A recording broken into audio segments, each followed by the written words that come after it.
And oh, I just had a knock. As it swung right, there it is, oh, he's gone. These are what we're using. Put that down there. Nice big heavy bug on the front, on the point. Smaller one on the dropper. If you can see him, it keeps disappearing, there we are. And we'll see what we can do. Has to be said, mind, I can't remember the last time I caught a trout on the opening day.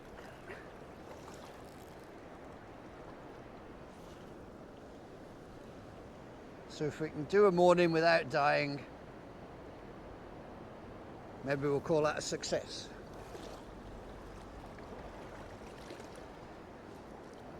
Either way, I would expect them to be over there in the deep, if there's anybody at home at all.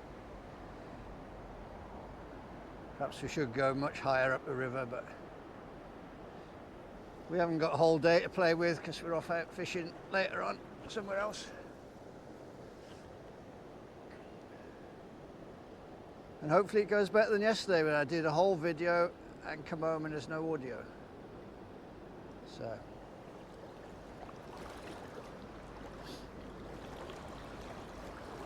The life of a film star is never easy, you know.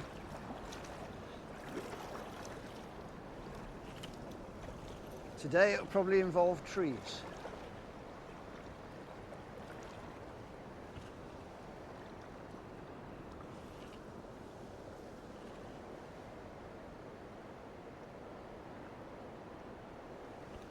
You're wondering what the little bit of braid is for. It's, some people would say it's a bite indicator, cobblers. It never indicates anything like that. It just lets me see where everything is. And there's quite a few boys here on this river who don't use them at all. And oh, he didn't like it on the dead drift, but as it was swinging up, he took it.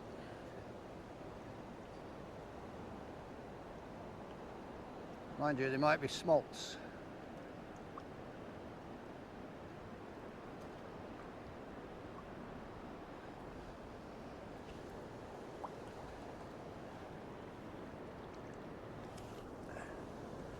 There'll probably be lots of smolts around at the moment.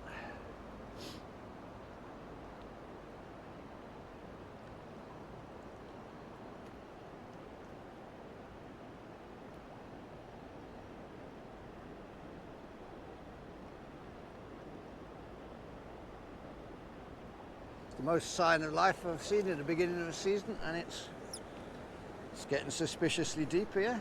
That's a proper deep hole there, that wasn't there last year.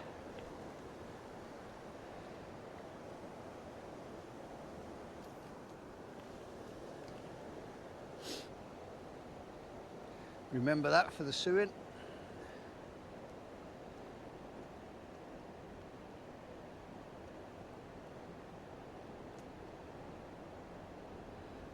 Ah. You don't normally fish your bugs down and across, but getting a bite on the first and second cast, something like that, was a good confidence booster.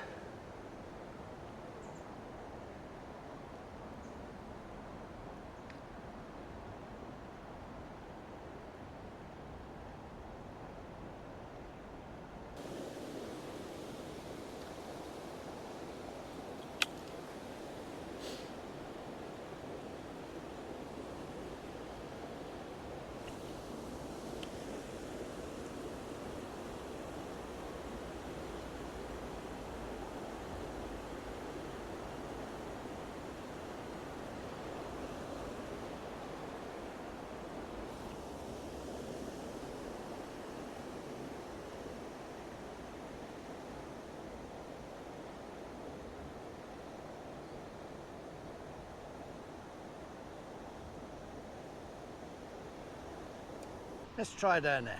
Straight away, look, you've got the gravel thing again. Tell you exactly where the fish will be. So you've got pea gravel there, look. Tiny, tiny. Slowest current of all. Going down and up the end, really big rocks, fast, fast, fast.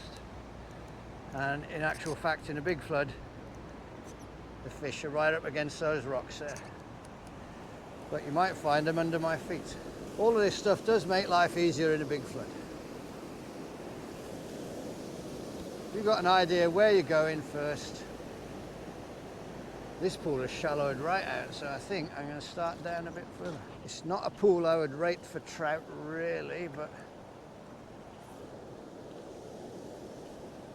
as I keep saying, we're here.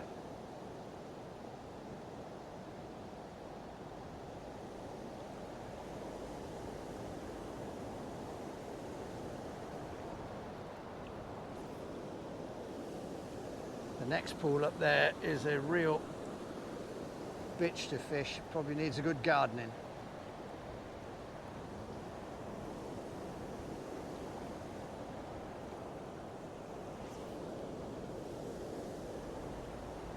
Something for us to get onto.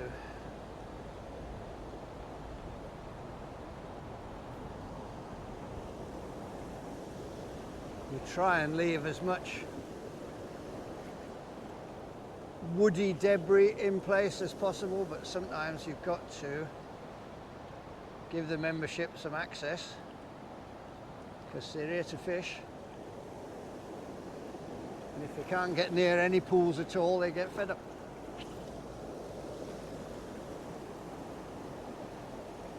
And of course you've got to think of what it is when it's flooded. It's in the summer, that's when we do the bulk of our fishing, either in floods or at night. And you've got to have some sort of access to fish. Otherwise, there's not a lot of point. When the water's low, and it gets a lot lower than this, yeah, you can access everywhere then in a pair of wellies. We're at this height of water now. The next pool is pretty much inaccessible. Not just for the reasons of inaccessibility, but even where you can get down, if you hooked a salmon or a big sea trout, you're stuck in one place and you're going to lose it. And it's not sensible to fish for all big fish from a spot where you've got no chance of landing them. That's just silly. Some people would say it's unethical, I would say it's silly. Because you just know if you fish a place like that, and we've all done it, you drop a worm in a little hole that you pass in, and that's all you've got is shoulder room. You drop a worm in there and immediately you get a bite and you're into a big fish, and he tears off downstream and you can't go anywhere. And that's the end of that.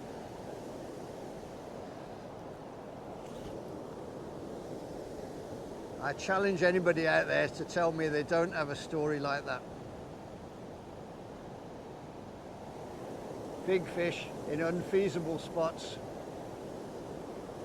ending in a snap.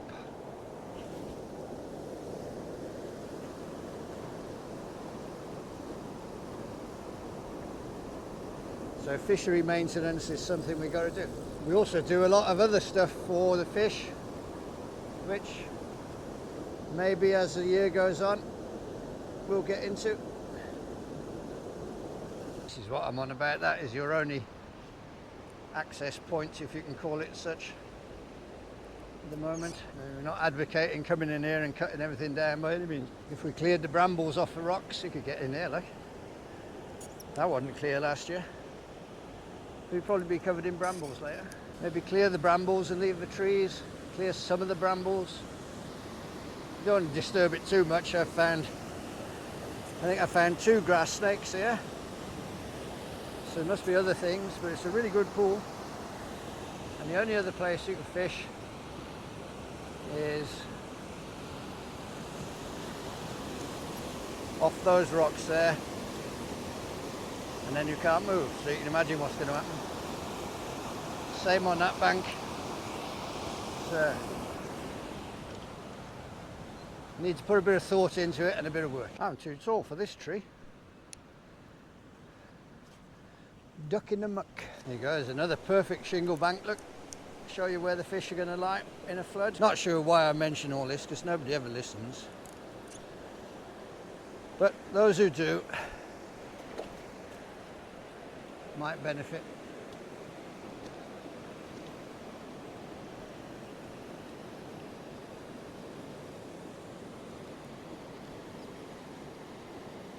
There be two idiots.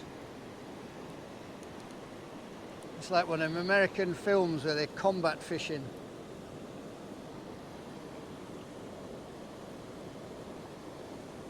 With very luck they'll start fighting.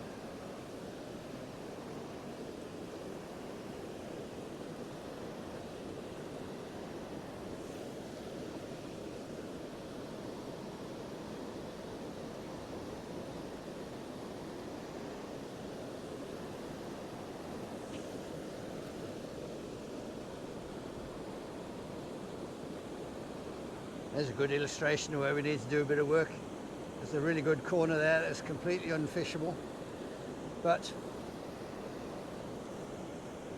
how do you make it fishable without making it fish less? Because obviously all that overhanging vegetation is what the fish are there for. So if you shave it all away, you might find they'll just leave.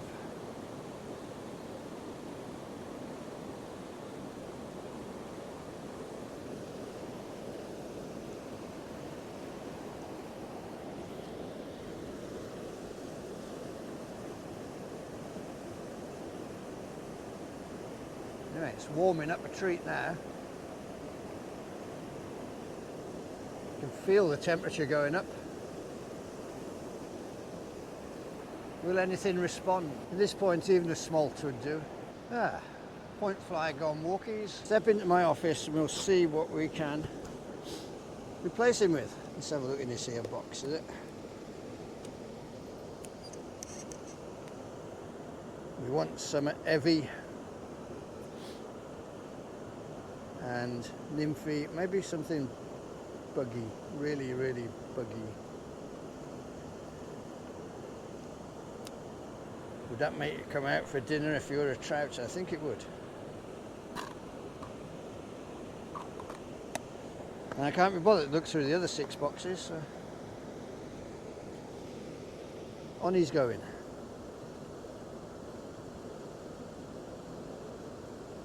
And it has to be said that the early season fish I've had before have come on really big, horrible looking black and brown flies. I suppose they look like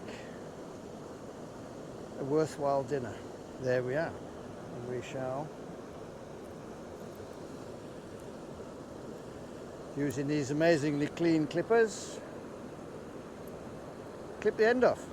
Don't suppose it matters, but it looks a bit more pretty. So we're further up the river now, come to some deeper pools, may or may not be accessible. The first one certainly doesn't seem to be accessible. Yep, that needs some severe gardening. You can fish it from the other side, but you've got to go up over the bridge, through that woods, which is like that, with all your gear, to get down there to fish that one bit. Or we could make some holes in that. Right, sod it, we'll go up to a much deeper pool up here. Fish that on the way back down, I think, because that is really snaggy. So let's fish the big deep pool first, and we'll come back to that. Then we'll go and find the other idiots, see if they've caught anything. They did say they'd had a bite. Probably a smolt again.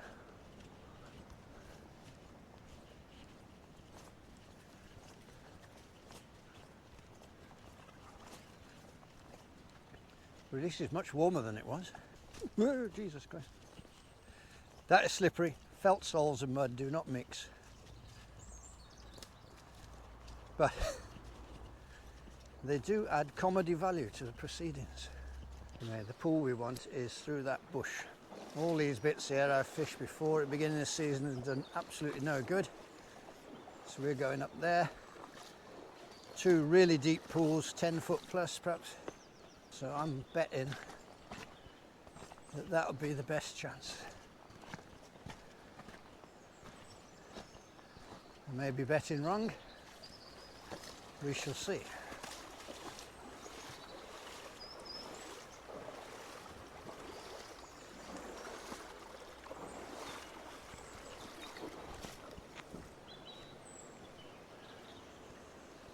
Good grill swatter that. The bits we're interested are up here. Say that again. The bits we're interested in are from here on up, and then that next pool up there if we can get to it, because I would say the pipe is probably underwater. So that'll be a bit hairy, but we'll fish. There could be fish under the pipe where I'm standing on now for a start.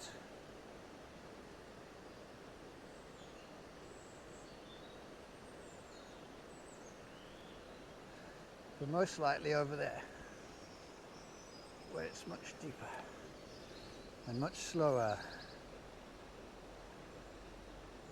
So we'll see.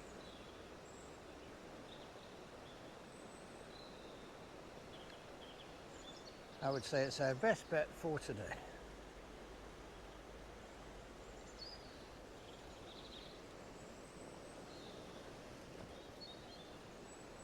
There's got to be a fish here somewhere.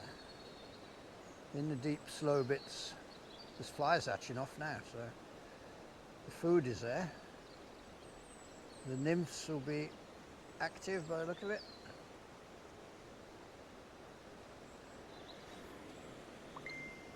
We need to find a fish.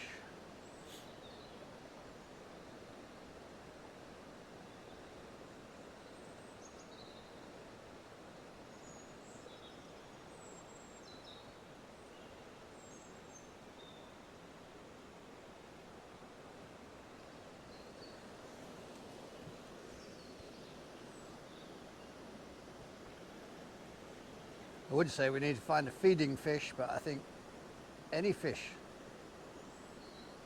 would be a bit of a miracle.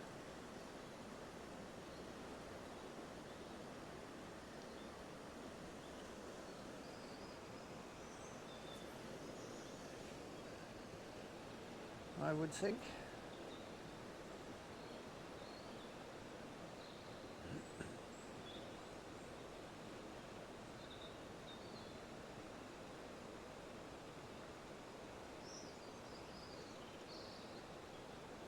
The aim of the game is to bounce that tail fly across the stones at the bottom, and then your dropper fly will be about 30 inches above that, and either one of them could be the fish taker, but we need a fish, and that's the end of the story there. Well, I think we can be certain of one thing. We will not be going up along that pipe, because not only is it wet and covered in algae, it's also underwater, and if you fall to the right, you're going to go whoosh down there and drown, and if you fall to the left, you're going to get soaking wet and you'll be stuck up there. But we could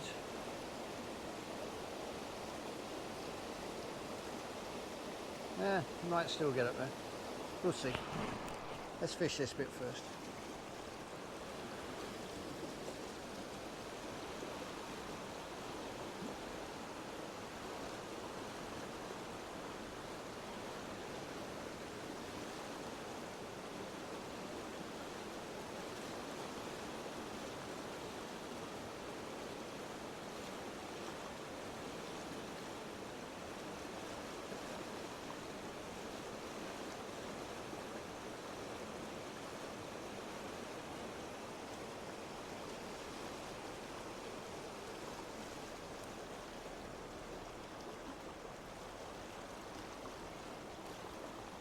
Who knows, maybe we can get up here with a bit of nifty footwork.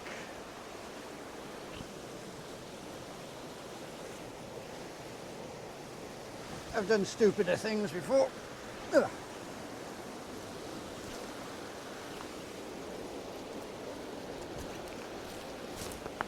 Get out of the way.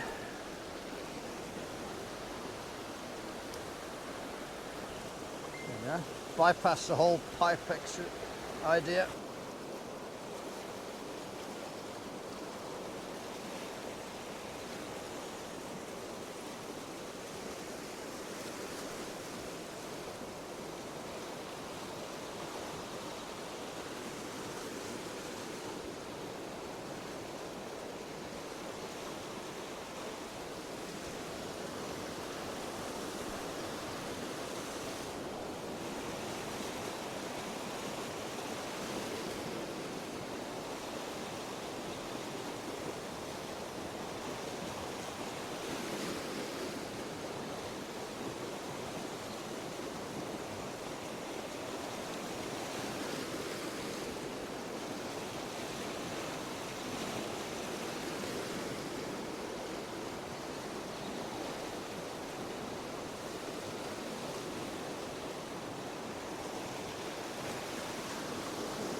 Oh, we bypassed the pipe, bypassed drowning. All is good.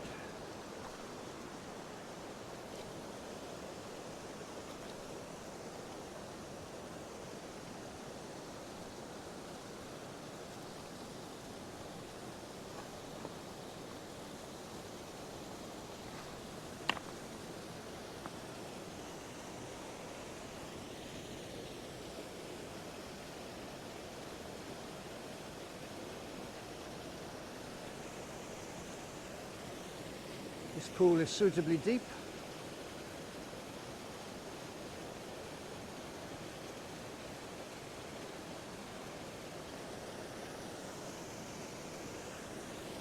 Is anyone at home?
Well, that's a bit disappointing. I thought this pool would give us something.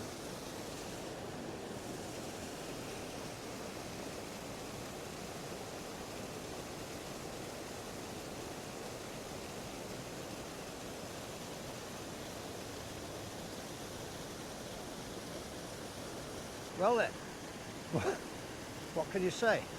That's it for me now for this morning. I kind of expected this pool here to give something up, or the one down below, but it didn't. Go down and see the two idiots in a minute, see if they've had any sort of touches or anything. They're off upriver tomorrow, much further up, see how they do up there. It's going to be warm. I'll be out seeing if there's any mullets about, and later on this afternoon we're off somewhere new to see if any conger eels are about in this warm weather, and we'll see what happens. But that was it, first day of the season. Probably expected too much. Did have two takes straight away, which I think were smolts, and one of the other boys, Stuart, he had a take in a different pool, same sort of thing, no cigar. Anyway, there's always next week and tomorrow and the week after and tomorrow, and the week after, and then there's tomorrow. And we can always go tomorrow, and if we don't go tomorrow, we can go the next day, and the next day, and the next day, and the next day, until it all picks up. So, ta-ta for now. Tight lines, whatever.